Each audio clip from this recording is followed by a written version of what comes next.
This story happened to me about 10 years ago, but the memory still gives me the chills up to this day.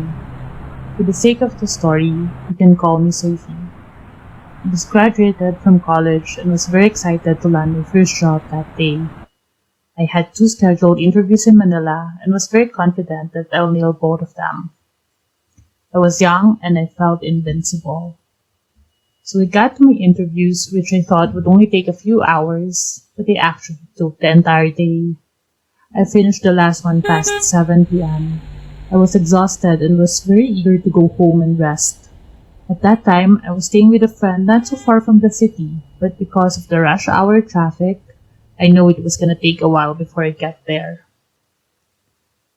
I took a van, which is kind of a public transportation around the city. It's a bit pricey, but at least it's air conditioned, plus I'm spared from all the pollution in Manila. It doesn't go inside in the village though, so I had to get off and take a tricycle instead, which is the only allowed public vehicle to go inside. The tricycle terminal is quite far from the unloading area, so I had to walk for a bit to get there. At this point, I didn't really want to walk anymore as my feet are already aching from wearing heels the whole day, and I was so tired to even just stand up. Well, I got no choice since it's the only way to get to my friend's house. All of a sudden, a tricycle approached me and offered me a ride. I found it kinda odd since it was not from the terminal and this tricycle has a different color. I had my doubts, but I really didn't want to walk that far anymore, so I just ignored my thoughts. I hopped into the tricycle and told the driver my friend's home address. I was on my phone during the ride while trying to stay wary of my surroundings. After a few moments, we stopped at an intersection which goes to 2 different streets. We stopped the engine completely and that got me thinking that something was off. I can't remember exactly, but I thought the one on the right is where we're supposed to go. I then saw the driver took something from the baby seat, which is also I guess some sort of a toolbox. It was something wrapped in a towel so I didn't see and never had an idea what it was, but it made me very nervous.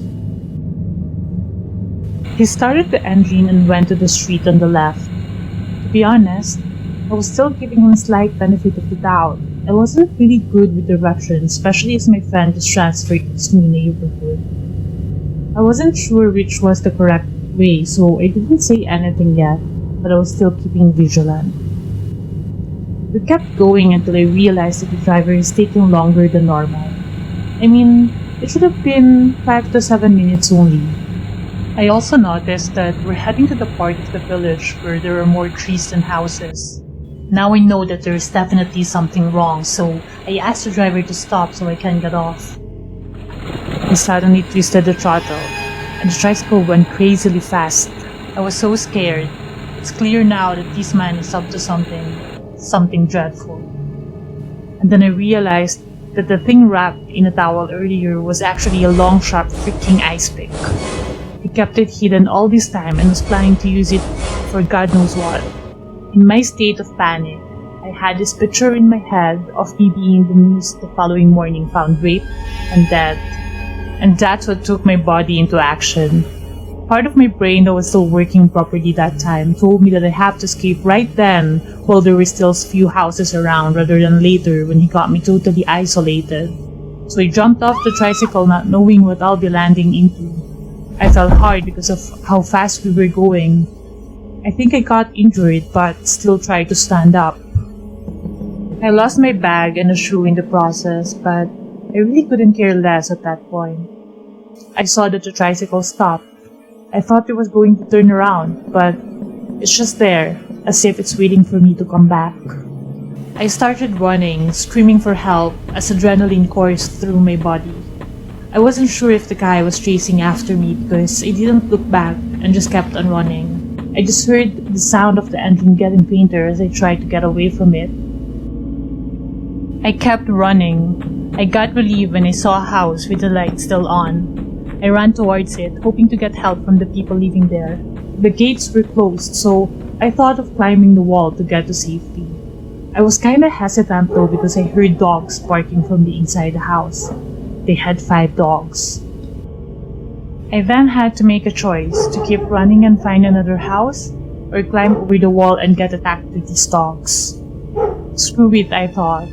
I'd rather get bitten by dogs than get raped.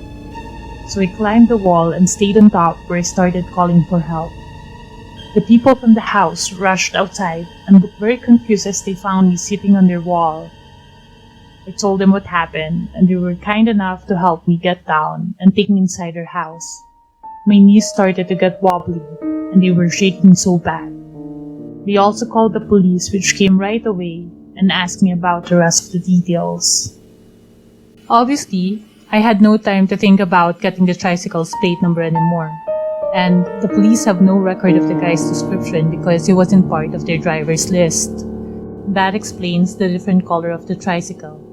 There were no CCTVs in the village that time either, so there was no other way to get more information. So the guy never got caught.